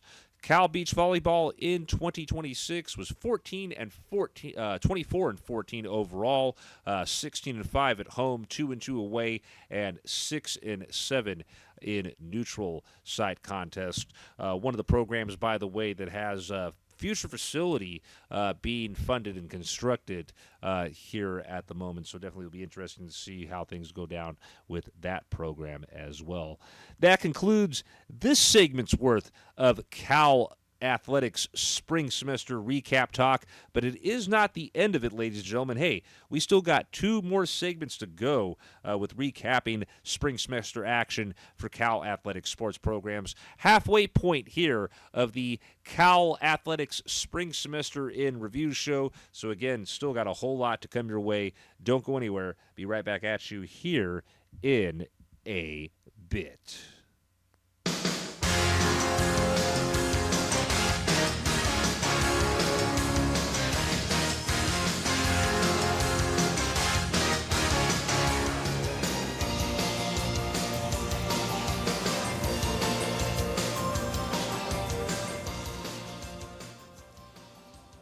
And we are back Ladies and gentlemen, fellow Tightwads, fellow California Golden Bears fans, welcome back to the Bear Raids 2026 Cal Athletics Spring Semester in Review show, hosted solely by yours truly, the 30th and current sitting governor of Tightwad Hill, co-founder and producer of TBR, Keith Salminen, coming at you, of course, from Dub 6 Studios, located in the Diamond District of Oakland, California. Closing out, finally, the spring half of the campaign for our show broadcast before we take a few weeks off in an abbreviated version of our summer hibernation that we take between when the spring wraps up and before things pick up for our fall shows. And, of course, we'll be coming back at you with 2 shows on back-to-back days to start off the fall campaign for the Bear Raid with our Cal football season preview show going down on August 29th, I believe. I believe it's the 29th or the 28th. I always get my damn bloody days mixed up with that one. But, of course, we begin things with our Cal football season preview show, and then the following day, of course, we will have the I want to say that has to be the 28th that we're doing that on, the 29th. Anyway, that last weekend before the home opener, there'll be a show on Saturday where we will be previewing the football season for Cal football. And then, of course, on the following day, which is that Sunday, that's when we will do the first of our regular fall broadcasts, which will be show number 58. But that's then. This is now. Let's go ahead and continue on down the road here with recapping what the various Cal athletics programs did over the course of their various spring campaigns. About halfway through here, got about, I think about 12 more programs left to take a look at here in some form or way before the show is over with. Let's go ahead and see what the gymnastics programs did in the spring to begin things here on this segment of this special edition of TBR. We'll start off first with the men's gymnastics program, which began their season on January the 9th and suffered a 320 to 309. Let me read the score again. Hold on. They suffered a 320.100 to 309.700 loss against Stanford in Berkeley. January the 24th, they would take on Stanford and Ohio State in the Stanford Open, losing to Stanford by a final score of 326.450 to 313.950. They would also lose to Ohio State 318.50 to 313.950. They would then head to the Greenville-Simpson Tri-Meet, which went down on February the 7th, taking on Greenville and Simpson. They would lose to Greenville 306.650 to 306.600, but would beat Simpson by a final of 306.600 to 290.650. Following that, Stanford International Collegiate would go down on February the 28th with their lone opponent in that being Stanford. They would lose that one by a score of 323.900 to 312.850. March the 7th, they would take on Oklahoma in Norman, Oklahoma, lose that one by a final of 331.600 to 315.700. They would then take on Stanford Air Force, just Stanford and Air Force in the Stanford Quad Meet on March the 14th. Losing to Stanford 322.700 to 311.550, but they would beat Air Force 311.550 to 308.100. They would take on Oklahoma in Berkeley on March 21st and lose that by a final of 325.250 to 315.100. MSPF Championship happening at the Haas Pavilion on April the 4th, where Cal would take on Air Force, Oklahoma, and Stanford. They would beat Air Force by a final of 317.750 to 303.800, lose to Oklahoma 327.200 to 317.750, and they would also lose to Stanford 332.100 to 317.750. NCAA Championship qualifier after that on April the 17th, as Cal would square off in that qualifier against Oklahoma, Nebraska, and Ohio State, and Springfield College and Greenville involved in all that as well. So multiple opponents across the day in that qualifier on April the 17th. They would begin with a lost to Oklahoma 322.825 to 312.026. Take a loss against Nebraska 320.59 to 312.026. A loss against Ohio State by a final of 320.294 to 312.026 before finally getting in the win column against Springfield College with a final of 312.26 to 306.426. And also would get a win against Greenville by a final of 312.026 to 307.095. After that, NCAA championship, but it was individuals only. And they don't have a quick recap on that one right there. Cal men's rugby finishing off with Cal men's gymnastics finishing off with an overall record of 5-13, 1-4 at home, 0-5 on the road, and they were 4-4 in neutral site contests during the spring of 2026. Staying in gymnastics, we'll go ahead and see if the Lady Golden Bears fared a little bit better in the gymnastics side of things than their male counterparts did in the spring of 2026.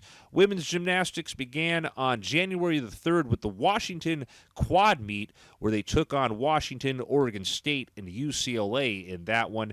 They would beat Washington 196 to 195.625.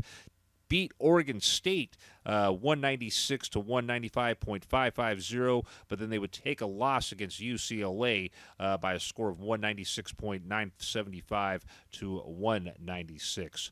Following that, they would partake in the Sprout Farmers Market Collegiate Quad out in West Valley, Utah on January the 10th, where Cal would square off against Michigan, Michigan State, and Kentucky. They would lose to Michigan 197.225 to 196.350, take a loss against Michigan State 196.225 to 196.350. That was a win for Cal in that one, 196.350 to 196.225 against Michigan State. And they would also get a win against Kentucky by a final of 196.350 to 193.850. January the 18th, they would take on the University of Pittsburgh out in Pennsylvania, defeat them to begin ACC play by a final score of 195.550 to 194.975. January the 24th, they would take on NC State at the Haas Pavilion in Berkeley and defeat NC State 196.050 to 195.575. They would take a loss at the hands of Stanford on January the 30th by a final of 196.975 to 196.825. Get a win to close out ACC play, it looks like here on February the 7th, or maybe it's not. Maybe they got a tournament mixed in, but a win on February the 7th at Clemson by a final of 196.950 to 196.900. You had the Metroplex Challenge go down after that on February the 14th, where the Lady Golden Bears would square off against Georgia, Air Force, and Stanford. They would take a loss against Georgia, all the stuff that going down in Fort Worth, Texas, by the way. They would lose to Georgia 197.650 to 196.875. Pick up a win against Air Force, 196.875 to 195.750, and would also get a win over Stanford, 196.875 to 196.400. They would then come back for an ACC matchup on February the 20th at the Haas Pavilion against North Carolina, beating the Tar Heels in that one, 196.800 to 196.750. Sac State Tri-Meet after that on February the 27th, where they would take on Sacramento State and San Jose State, beating Sacramento State 196.875 to 194.900, and beating San Jose State 196.875 to 19600. March 7th, back at the Haas Pavilion against Boise State, winning that contest 197.225 to 195.325. Cal Tri-Meet going down after that on March the 13th against San Jose State and Stanford. To get a little ahead of myself. Stanford looks like as well in that one. They beat San Jose State 197.75 to 196.075, but took a 197.625 to 197.075 loss against Stanford.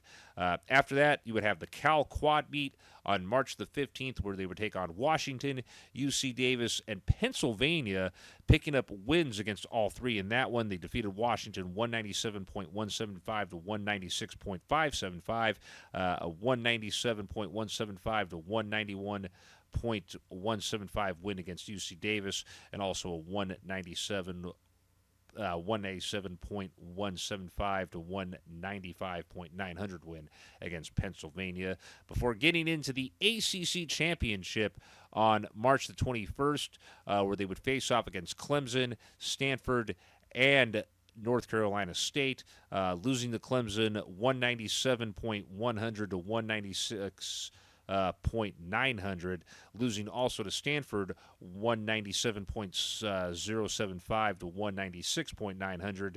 They would get a 196.900 to 196.500 win over North Carolina State. NCAA Regionals, April the 7th, they would take on Florida, Penn State, and Arizona State, getting a 198.125 to 196.675 loss against Florida. They would get wins, though, against Penn State and Arizona State. Against Penn State, they would win 196.675 to 196.200, and then against Arizona State, it was a 196.675 to 196.050 win for the Golden Bears. NCAA Regionals on April the 4th against Florida, Georgia, and Michigan State would all be losses, unfortunately. A 198.050 loss against Florida, where Cal got 196.975. They would also lose 197.750 to 196.975 against Georgia, and they would lose to close out things against Michigan State, 197 to 196.975. Cal Women's Gymnastics definitely performed better than the men's gymnastics did. 20-11, 4-2 in the conference, 7-1 at home, 2-1 on the road, and 11-9 in neutral sites. And that wraps up stuff for the gymnastics on both the men's and the women's side. Let's move from the gymnastic mats to the pool, where we see what's been going on as of late with the swimming and diving programs, as well as the women's water polo program. We'll, of course, get to water polo here in a bit. Let's get the swimming and diving programs out of the way first. We'll start with the men, and then, of course, take a look at what the women ended up doing in their spring campaigns here in 2026. Waiting, of course, for the men's swimming and diving section of the Cal Bears website to load. By the way, men's swim and dive is also one of those programs, and I want to say it's the same thing with the women's swimming and dive program as well, where they start off actually in the fall before they get things going with their spring campaign. Spring campaign for the men's swimming and diving program would begin on January the 16th, where they would pick up a win in L.A. against USC by a final of 178 to 122. They would come to Berkeley on January the 29th and pick up a 205 to 54 win against Pacific. January the 30th, they would suffer a loss on the road against Stanford by a final of 181 to 119. ACC Championship, they would take first place in that championship, which of course went down February the 15th through February the 21st. They would then have the last chance meet at the Spiker Aquatic Complex February the 27th through the 28th. NCAA Zone E diving championships were on March the 9th through March the 11th, and then you had the NCAA championships March 25th through the 28th, and nothing marked down for that. Cal men's swimming and diving 3-3 overall, 1-2 in Berkeley, 2-1 away from Berkeley, and no neutral site contest for the lads in the pool during the course of this year as well as last year as well. Let's stay in the pool, of course, and stay with swimming and diving, but of course we're going to move over to the Lady Golden Bears side of things here. Just like the men, of course, the women's program began in the fall, goes into and wraps up in the spring. They began the spring campaign in L.A. as well against USC. Their spring campaign starting on January the 16th, where they beat UCLA by a final score of 156 to 140. They would beat UCLA on January the 17th by a final score of 179 to 120. They would take on Stanford in Berkeley on January the 31st and lose that by a final of 154 to 145. ACC Championship would see the program finish in third place. They also would do the last chance meet February the 27th through the 28th in Berkeley. You had on March 9th through the 11th the Zone E NCAA Drive Championships before the women's swimming and dive program finished off the year at the NCAA Championship March 18th through the 21st, where the program finished in fourth place.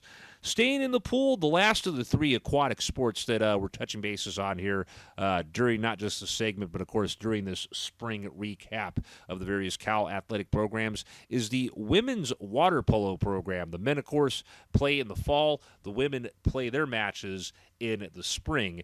And, of course, we'll go ahead and take a look at how they did this year as we get set to get on out of the pool after these three programs end up wrapping up. Let's see here. Women's water polo would begin the year on January the 17th, where they would play two matches over the course of the day on January the 17th. They would begin the day with a 23-18 win over Michigan, and they would close out January the 17th with a 14-9 win against Hawaii. January the 18th would see them pick up a 16-9 win against UC Irvine, and this was all part of the Polapalooza tournament that was going on, by the way, out in Fresno, California. January the 24th through the 25th would see them partake in the Bridget Danner Dow's Memorial Invitational out in Berkeley, California. They had an exhibition contest on the 24th against UCLA, so no score was listed for that one because that match didn't count. They had a 15-11 victory, though, later in the day on January the 24th against Fresno State. January the 25th, they would play two matches. The first one, though, was an exhibition contest against Stanford. Nothing for that because it was an exhibition match. The one that did count on January the 25th was against San Jose State, and the Golden Bears won that by a final of 21-7. January the 31st, we'll see a matchup in Berkeley against the University of Pacific that Cal won by a final of 25-9. February the 9th, they would head up to UC Davis and beat the Aggies that day by a final score of 13-12. February the 13th through the 15th, they would partake in the Barbara Calbus Invitational out in Irving, California. February the 13th, they would win by a final of 16-8 against Hawaii. They would suffer a 14-7 loss against Stanford on February the 14th before closing out that tournament on February the 15th in Irvine with a 15-12 loss against Stanford. They would take on UCLA in Berkeley on February the 21st and lose in overtime by a final score of 19-18. Heading out to after that to Tempe, Arizona on February the 28th, where they picked up a close 11-10 win over Arizona State. March the 7th, they would come back to Berkeley and host San Jose State and defeat them by a final score of 22-10. They would stay in Berkeley for a contest against Hawaii on March 15th and win that contest by a final score of 10-8. Another contest in Berkeley on March the 21st, another victory in Berkeley on March the 21st, this time against Indiana, winning that by a final of 19-7. The winning ways continuing on to the road as they would pick up an 11-6 victory on March 25th down in Long Beach against Long Beach State before finally getting knocked out of the win column on March 28th in L.A. With a 14-10 loss against UCLA. They would suffer a loss in their to close out things with the season, it looks like, on April the 4th with an 8-7 loss against Stanford. MPSF tournament, which would go down from April the 10th through April the 12th would play out as follows. They would pick up a 14-12 win against Arizona State on April the 10th, suffer a 17-14 loss against USC on April the 11th, and then take a 10-9 loss against UCLA on April the 12th. That was followed up by the NCAA tournament, which went down from April the 24th through April the 26th to close out the year for the women's water polo program. They would pick up a 15-10 victory over Hawaii on April the 24th, a 13-11 victory over Stanford on April the 25th, before ultimately losing to UCLA by a final score of 10-9 on April the 26th. Cal women's water polo finished off the spring and the year as follows. They finished off with an overall record of 16-8, a conference record of 3-3. They were 7-3 in Berkeley. They were 3-2 away from Berkeley, and they ended up having a neutral site record of 6-3 over this season. So not too bad of a year for the Lady Golden Bears water polo program, falling a little bit short, though, of championship glory this year, but definitely positives to work on that they can build towards when the program picks back up in the spring next year. The last sport that we'll be recapping on this current segment of the show, hey, we still got one more segment to go after this with at least 6 more sports to talk about, but the last sport that we'll be touching bases on right here, right now, before we take our final break of the night on this special edition of TBR, is the track and field program. Their spring campaign beginning on January the 16th up in Spokane, Washington at the Spokane Sports Showcase. The men finished second while the women would finish third. You had the Dr. Martin Luther King Jr. Invitational after that, which went down January the 23rd and the 24th. They don't have a result final listed on here for that. UW Invitational, Miles City up in Seattle, Washington, January the 30th and 31st. Nothing listed down as a quick summarize for that one. New Mexico Collegiate Classic, February the 6th through the 7th. Nothing here for a quick thing on that. Let's see here. Battleborn Classic, February the 13th through the 14th against Nevada. Pretty much some of this stuff that has recaps, but it's probably individual stuff and just not enough time to sit here and go through everything. We're going to be here all day /night/ afternoon, wherever it is you're tuning into. It'd be all night here for me. So just going to quickly go over this. Husky Classic on February the 13th and the 14th. You had the match in Berkeley for the Cal All-Comers on February the 22nd, before you had the ACC Indoor Championship going down February the 26th through the 28th, where the men ended up placing 10th and the women tied for 12th. At the NCAA Indoor Championship, where it looks like just the women made it into that, they ended up tying for 37th.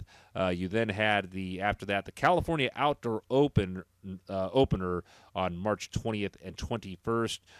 The Bob Larson Distance Carnival, March 27th against UCLA, March 28th against UCLA again, the Jim Bush Legends Meet, Bruce Hamilton Invitational on April the 7th, April the 2nd, 3rd, and 4th, the Mike Finelli Classic on April the 3rd over in San Francisco, Stanford Invitational on April the 3rd, the Big Meet on April the 6th, Mount Sac Relays on April the 15th April the 15th through the 18th, Brian Clay Invitational April the 17th through the 18th, the Peyton Jordan Invitational on May the 1st, ACC Outdoor Championships, here we go, May 14th through the 16th.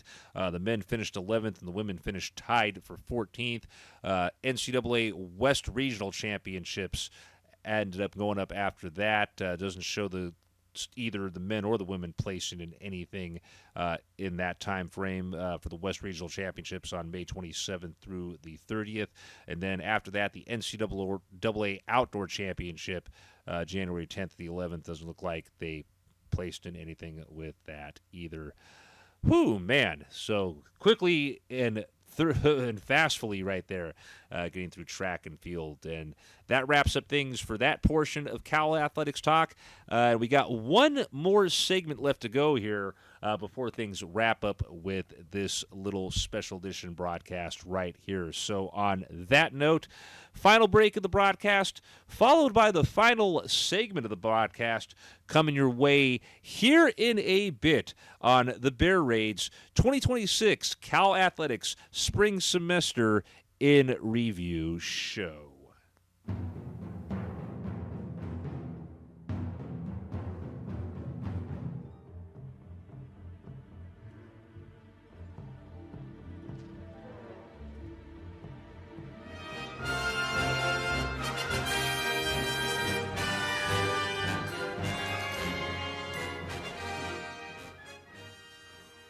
All right, ladies and gentlemen, fellow Tightwads, fellow California Golden Bears fans, let's get set to bring it on home and wrap things up here as the final segment of this special edition of TBR gets ready to come your way, and we officially get ready to close out our spring half of our show broadcast, take a few weeks off, and then get ready to go at it again with the fall portion of our show broadcast with the football preview and the first show of the fall at the end of August. Welcome back, ladies and gentlemen. Final segment getting ready to get underway here on the Bear Raids 2026 Cal Athletics Spring Semester in Review show, where once again it has been 30th and current sitting governor of Tightwad, Keith Salminen, coming at you solo for the duration of this edition of TBR. No Donnie, no Taddy. Taddy, of course, on vacation at the moment, and will be back in town literally a day or two before we do our Cal football preview show. Donnie, of course, still in the area over on the other side of the hill from where I'm at Dub 6 Studios in Oakland. Donnie over, of course, over in Concord. I've gone and hung out with him a few times since the last time they did stuff with us for a show, but just other stuff going on. Maybe he'll pop in if me and him decide maybe to do something, if any major Cal football news breaks between now and when we do the season preview show, but depending on it, I may just wait until that preview show to go ahead and do that. On that note, let's go ahead and get through the last of the Cal Athletics programs that we need to recap over what they ended up doing over the course of the spring, beginning this final segment with what the men's and women's tennis programs did during the spring of 2026. We'll start with the men's first, of course. Tennis programs, by the way, also play in the fall as well. Let's see here. Their spring campaign began on January the 7th at Hawaii, where they picked up a 6-1 victory. January the 8th would see them pick up a 6-1 victory against Gonzaga. They also would pick up a 7-0 victory in Berkeley on January the 16th against Cal Poly. Also on January the 16th, they would pick up a 4-1 victory against San Jose State. After that, you had the ITA kickoff weekend, January the 23rd and the 24th. 23rd January, they would suffer a 4-2 loss to Oklahoma and then would suffer a 4-1 loss to USC on January the 24th. January the 31st in Berkeley, they would suffer another loss, back-to-back losses against USC, losing this one by a final of 4-3. They would suffer a loss in Berkeley on February 1st by a final of 4-3 at the hands of UCLA. They would get back into the win column, though, later in the day on February 1st with a 7-0 victory over UC Davis. February the 8th, they would take a 4-1 loss against San Diego. February the 14th, they would take on St. Mary's and Pacific, 5-0 win against St. Mary's and a 4-0 win against Pacific. February the 21st would be an ACC matchup against Duke that they would lose 4-2. Another ACC matchup on March the 1st at North Carolina that they won by a final of 4-2. They would suffer a loss in their first ACC match at home in Berkeley on March the 6th against Virginia, losing by a final of 4-1. They would pick up their first ACC win at home of the year on March the 8th against Virginia Tech with a 4-0 victory.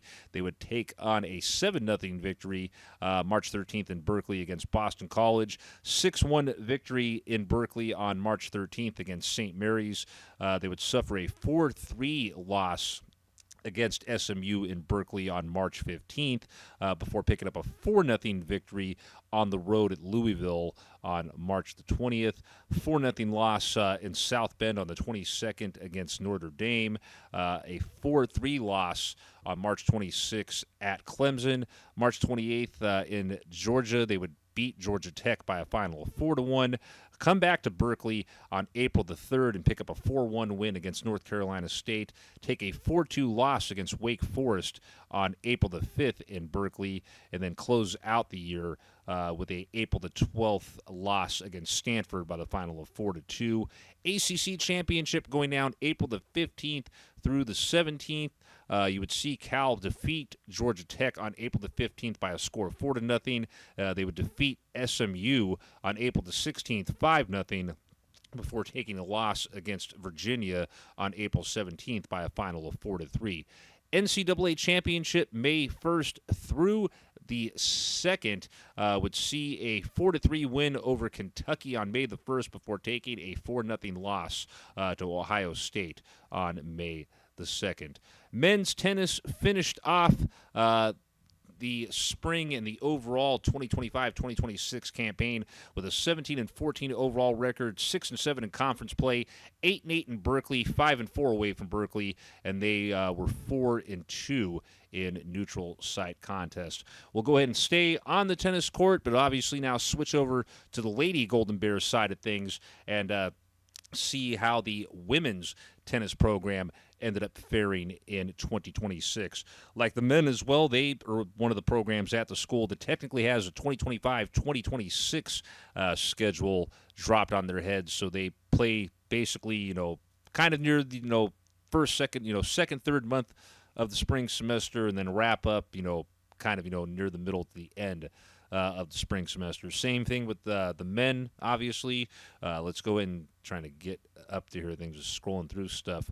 Here we go. Here's how the women's tennis program fared during the spring half of their campaign.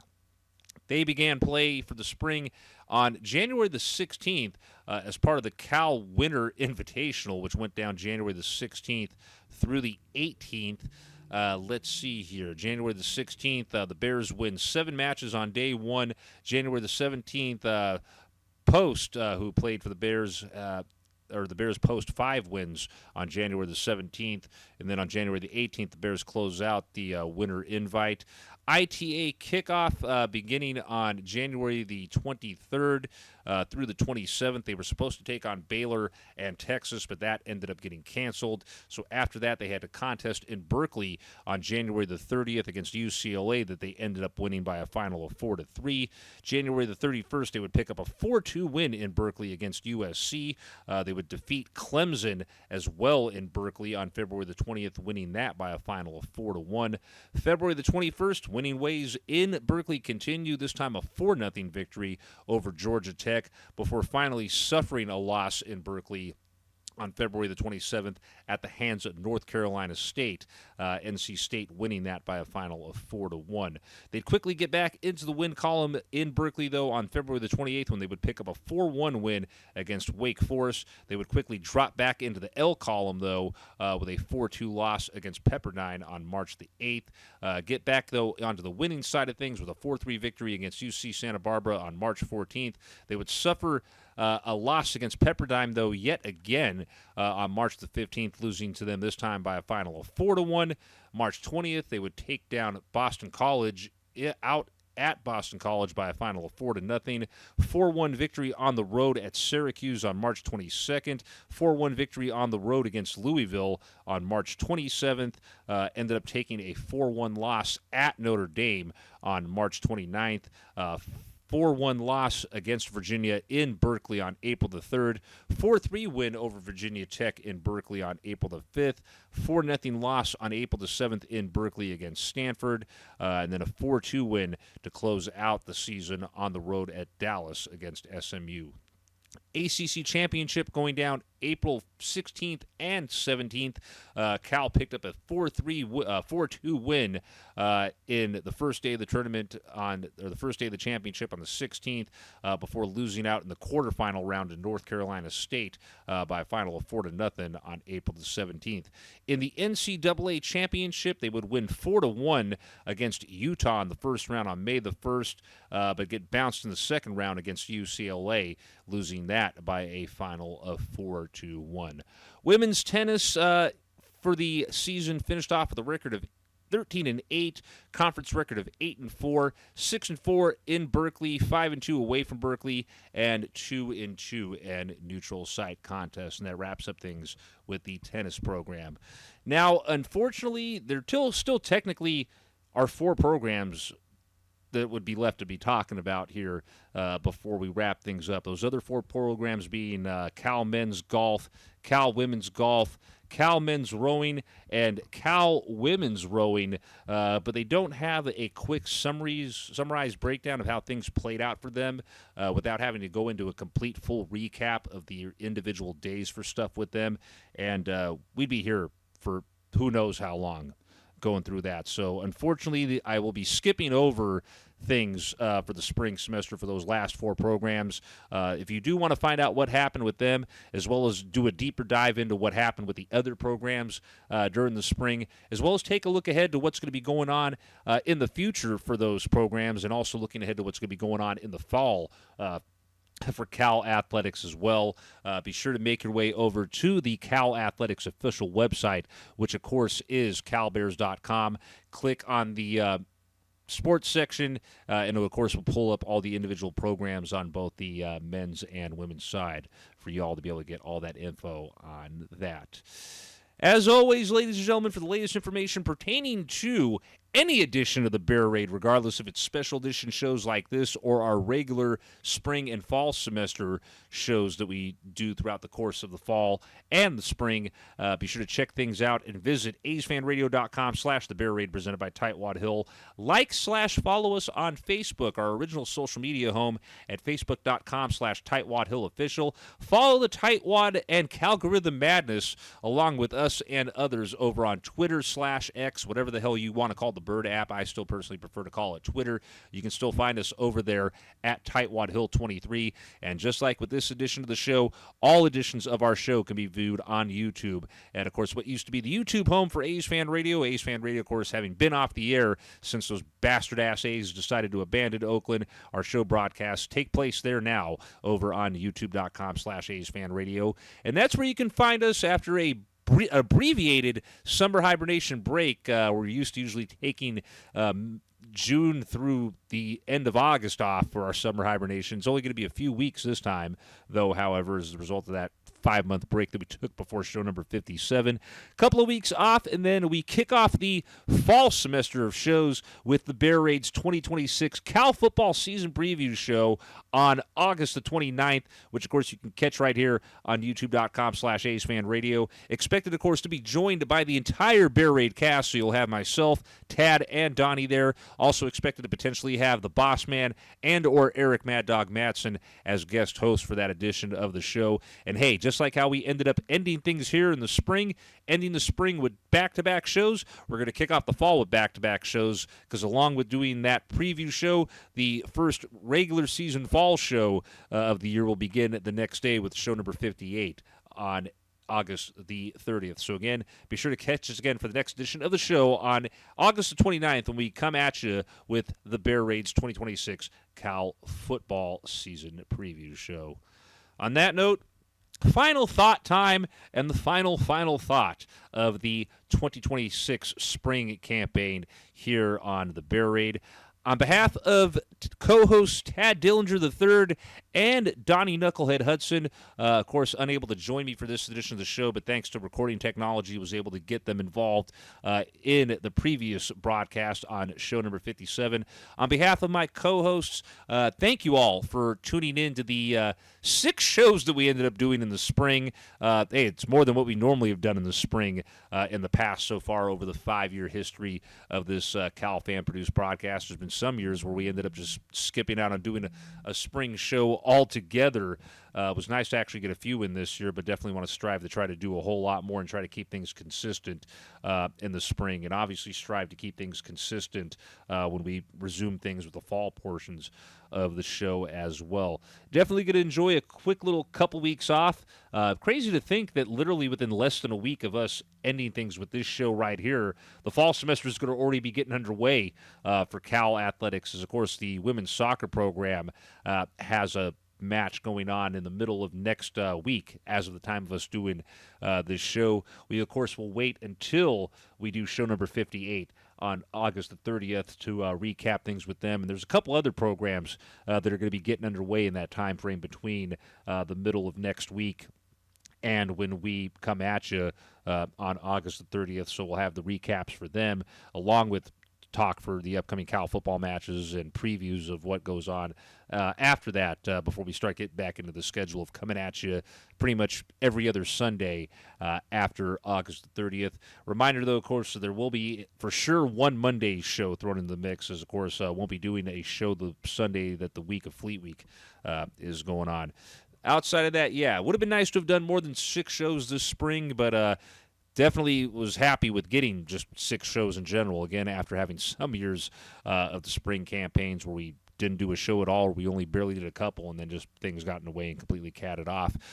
It also closes the door on the 5th anniversary season of the Bear Raid as well.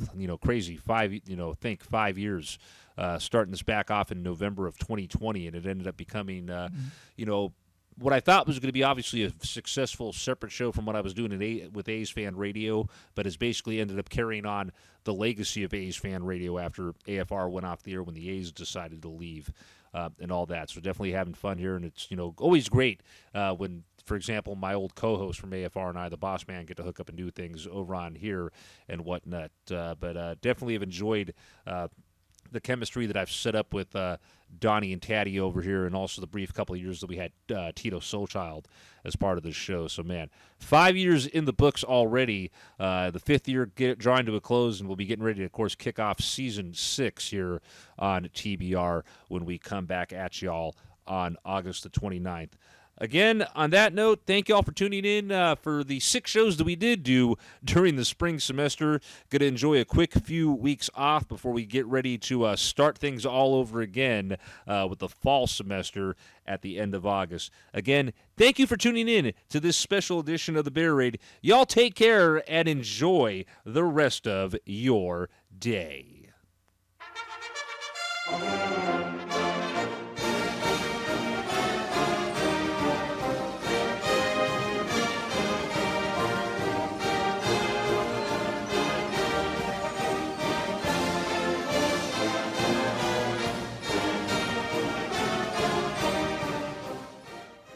The views and opinions of our cast, our guests, and our listeners are in no way, shape, or form affiliated with Cal Athletics, UC Berkeley, the ACC, or the NCAA. Again, thank you all for tuning in this spring and tuning in over the course of the entire 2025-2026 5th season of the Bear Raid. Again, looking forward to enjoying a few weeks off before we come back at y'all again to get the fall of 2026 underway.